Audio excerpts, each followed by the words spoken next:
भारतीय गैंडा, जिसे एक सींग वाला गैंडा भी कहते हैं, विश्व का चौथा सबसे बड़ा जलचर जीव है।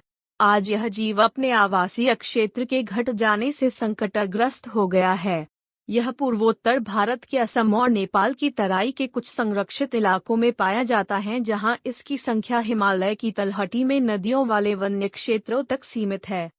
इतिहास में भारतीय गैंडा भारतीय उपमहाद्वीप के संपूर्ण उत्तरी इलाके में पाया जाता था, जिसे सिंधु गंगा ब्रह्मपुत्र का मैदान कहते हैं।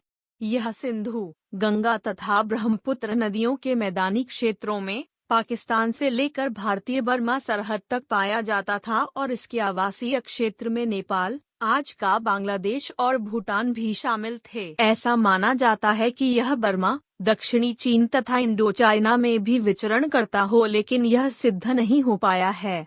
यह जाति सन 1600 तक उत्तर पश्चिमी भारत और पाकिस्तान में आसानी से देखी जा सकती थी, लेकिन इसके तुरंत बाद इस इलाके से विलुप्त हो गई।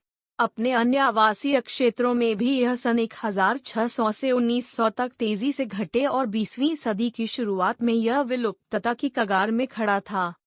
एक अनुमान के मुताबिक आज जंगली हालात में केवल 3000 से कुछ अधिक भारतीय गैंडे बचे हैं, जिसमें से लगभग 2000 तो केवल भारत के असम में ही पाए जाते हैं। एक सींग वाला गेंडा सबसे अधिक भारत में काजीरंगा नेशनल पार्क, मानस नेशनल पार्क में मिलता है। इसकी सींग जो होती है वह केरोटिन की बनी होती है, जिसका उपयोग औषधि के रूप में पैरालाइज के इलाज में किया जाता है।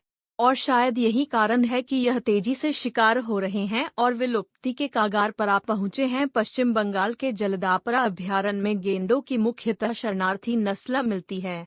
गैंडा हाथी प्रोजेक्ट 1987 से प्रारंभ हुआ था। एक सींग वाला रहिनो इंडिया के मानस और काजीरंगा नेशनल पार्क में और नेपाल के तराई क्षेत्र में पाया जाता है। इसे रेड डाटा बुक में वू की श्रेणी में रखा गया है।